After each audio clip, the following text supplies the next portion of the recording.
नमस्कार मंडळी, स्वागत आहे तुमचं आपल्या पंढरपूर तडका स्टुडिओमध्ये। आज आपण बनवणार आहोत आपल्याच घरी पंढरपुरी देसी मटण रेसिपी, जी कुकरमध्ये झटपट, सॉफ्ट आणि एकदम मसालेदार बनते। बघा किती छान मटण तयार झालेले आहे। आता आपण रेसिपीला स्टार्ट करूया। मी एका भांड्यामध्ये मटण काढून घेतलेलं आहे। या मटणमध्ये मी थोडीशी हळद टाकते आणि थोडंसं मीठ टाकून छान असं मिक्स करून घेते याला हाताने। आणि मिक्स करून हे 5-10 मिनिटं आपण आहे ना ठेवायचे। बघा किती छान 5-10 मिनिटं ठेवलंय मी। आणि आता आपण कुकरला शिजायला घालू। कुकर ठेवला मी आणि कुकरला थोडंसं गरम होऊ देते। गरम झालं की ह्याच्यामध्ये 1-2 पळ्या आपण तेल घालून घ्यायचं आहे। तेलला थोडंसं गरम होऊ द्यायचे आणि तेल गरम झालं की आता आपण त्याच्यामध्ये मटण घालून घ्यायचे। बघा किती छान प्रकारे मटण तडतड करते। छान प्रकारे आपण हलवून घ्यायचे। व्यवस्थितरित्या ते एकजीव झालं पाहिजे। आणि हलवून आपण काय करायचे, कुकरचं झाकण आता ठेवू नये ना, थोडंसं त्याला तेलामध्येच आपण शिजू द्यायचे।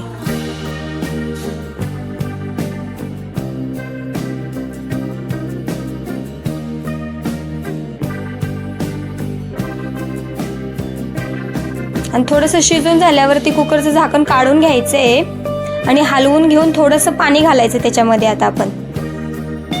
आणि पाणी घालून आहे ना कुकरचं झाकण आहे ना बंद करायचं, झाकण झाकून द्यायचं।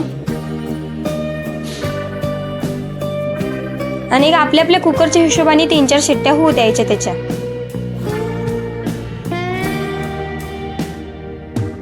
आणि मटण शिजते तोपर्यंत आपण आता मसाल्याच्या तयारीला लागूया। इथं मी ग्रेव्ही बनवण्यासाठी 3 कांदे घेतलेत आणि 4-5 टमाटे घेतलेले आहेत। छोटे मीडियम आकाराचे टमाटे घेतलेत मी। आणि खोबऱ्याचाही मसाला करायचा। खोबरे पण आपण तुकडे छान छान व्यवस्थितरित्या खोबरं बी कट करून घ्यायचं बारीक तुकड्यांमध्ये। बघा मी पॅन थोडं ठेवलंय गरम होण्यासाठी आणि त्याच्यामध्ये कांदा टाकून आहे ना ग्रेव्हीसाठी छान कांदा आपण भाजून घेऊया।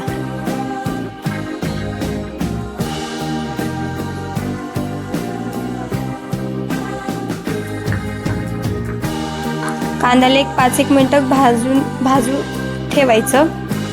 बघा आता मटण शिजलंय। मी कुकरची हवा काढून घेते आणि बघते मी मटण शिजलंय का व्यवस्थित। कसं सॉफ्ट शिजलं पाहिजे ते मटण।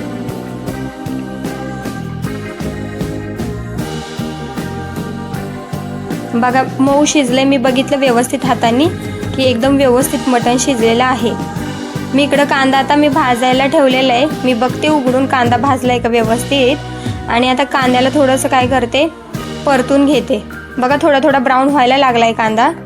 त्याच्यामध्ये आता मी टमाटे टाकून घेते आणि टमाट्यांनाही थोडंसं भाजून घेते।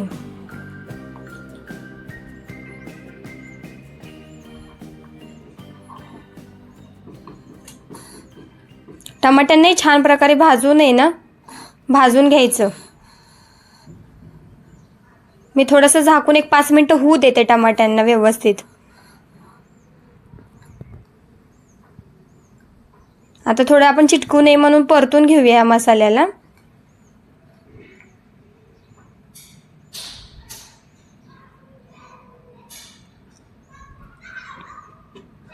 बघा किती छान प्रकारे भाजायला लागले। आता हे थंड होते तोपर्यंत दुसऱ्या मसाल्याची तयारी करू। इथं मी खोबरं बारीक केलेले तुकडे टाकून घेते आणि हे आता खोबरं आपण काय करू, मिक्सरला वाटून घेऊया।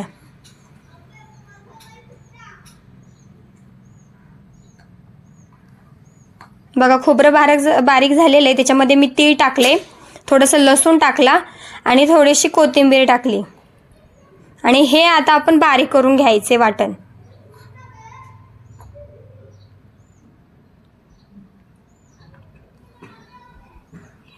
बघा किती छान प्रकारे बारीक झाले।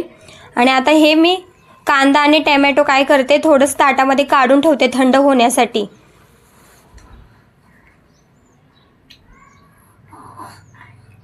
थोडंसं 4-5 मिनिटं राहू द्यायचं आपण, थोडंसं थंड होऊ द्यायचं। आता मी काय करते, खोबऱ्याचा मसाला मिक्सरच्या भांड्यामधला काढून घेते आणि त्याच्यामध्ये टमाट्याची आणि कांद्याची ग्रेव्ही बनवून घेते। बाकी ती छान प्रकारे बारीक झालेली आहे ग्रेव्ही। आणि आता आपण रेसिपीला स्टार्ट करूया। मी एक पॅन ठेवलं, त्याच्यामध्ये तेल घालून घेऊया आपण। तेलाला थोडंसं गरम होऊ द्यायचं आणि तेल गरम झालं की आपण आता ग्रेव्ही टाकून घेऊया। टमाट्याची आणि कांद्याची जी ग्रेव्ही बनवलेली आहे ना, तिला छान असं आता आपण भाजून घ्यायची एकदम व्यवस्थित मंद आचेवरती।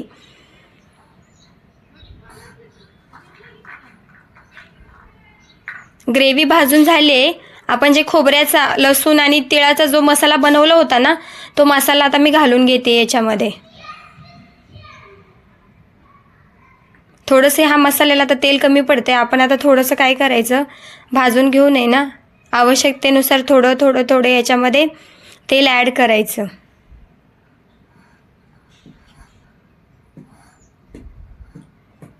आणि छान असं हलवून घ्यायचं। हलवून झालं, मसाला भाजला की आपण आता इतर मसाले घालून घ्यायचे।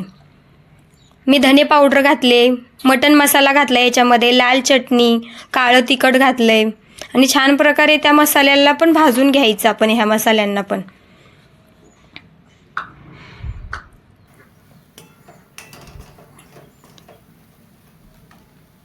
मसाले भाजले की त्याच्यात थोडंसं पाणी घालायचं आणि अजून एकजीव करून आपण अजून थोडंसं भाजून घ्यायचं ह्याला। मसाला छान लालसर होईपर्यंत भाजून घ्यायचं आहे आपल्याला, जेणेकरून तो मसाला भाजल्यावर त्याचं छान असं तेल सुटतं। बघा किती छान प्रकारे तेल सुटायला लागले त्याचं।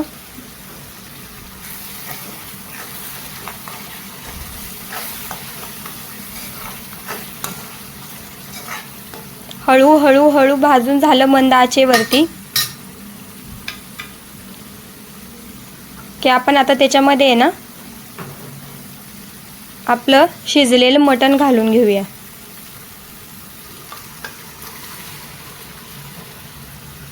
बघा मी मटण टाकले शिजलेलं माझं। मटण घालून घेतले मी। आता व्यवस्थितरित्या आपण ते हलवून घ्यायचे, एकजीव करून घ्यायचे आणि छान असं ह्या मसाल्याला आपण आहे ना आता शिजू द्यायचे।